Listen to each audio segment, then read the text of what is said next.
With the Russia-Ukraine war showing no signs of resolution, the United States is issuing a stark warning to both sides. Following State Secretary Marco Rubio's tough stance, Vice President J.D. Vance has signaled that the U.S. could walk away from its mediation role unless Russia and Ukraine commit to meaningful negotiations. What the president has said is that he will walk away if he thinks he's not making progress. And I think that, about once every 4 or 5 weeks, you will hear some American official or sometimes multiple American officials say, this is a week where we need to make another step. Vance expressed deep frustration with Russia and Ukraine, accusing them of being mired in historical grievances that derail peace talks. The ongoing bloodshed, he argues, demands urgent action. But there are a lot of people watching who are not in the room, is a frustration that we've had, frankly, with both sides, is that they hate each other so much that if you have an hour conversation with either side, the first 30 minutes are just them complaining about some historical grievance from 4 years ago or 5 years ago or 10 years ago. Look, I understand it. I understand that people don't fight wars against each other without a lot of grievance and a lot of problem. Calling the prolonged war a diplomatic failure, Vance stressed that the U.S. cannot prop up a conflict with no political endgame. Both sides, he says, must start talking constructively to avoid a U.S. exit.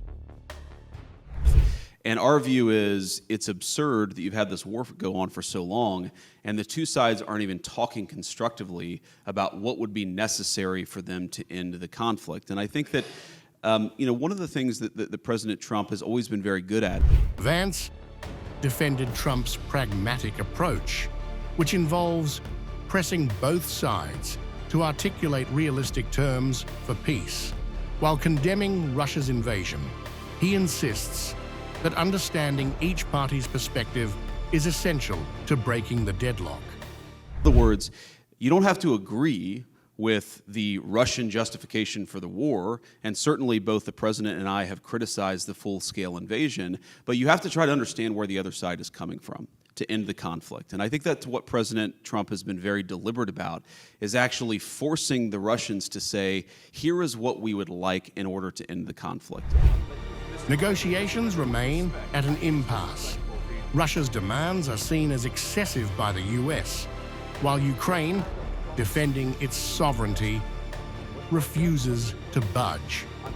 A Ukrainian proposal for a 30-day ceasefire was dismissed by Russia, deepening the stalemate. You can think that the request is too significant, and certainly the first peace offer that the Russians put on the table, our reaction to it was, you're asking for too much, but this is how negotiations unfold. And I wouldn't say, I'm not yet that pessimistic on this, I wouldn't say that the Russians are uninterested in bringing this thing to a resolution. What I would say is right now, the Russians are asking for a certain set of requirements, a certain set of concessions in order to end the conflict. U.S. frustration is reaching a boiling point as Russia remains rigid and Ukraine holds firm. Vance has made it clear that direct talks between the two sides are non-negotiable, warning that America's patience is wearing thin. It's important for the Russians and the Ukrainians to start talking to one another. We think that is the next big step that we would like to take. And why does that matter? The reason it matters is because, again, I mentioned the Russians, but also the Ukrainians have also been sort of, they've put a piece of paper in our hands that says this is what we would need. Vance emphasized the war's devastating impact on all parties, warning that the U.S. will not remain entangled in a fruitless conflict. The administration's message is unequivocal. Talk or we are out.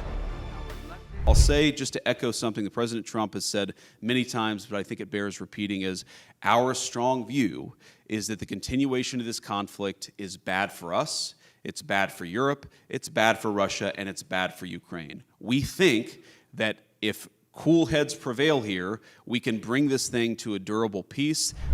As the Russia-Ukraine war grinds on, The US has drawn a firm line in the sand. Unless Russia and Ukraine move toward direct negotiations, the Biden administration's threat to step back could reshape the conflict's trajectory, leaving the warring sides to face the consequences of inaction.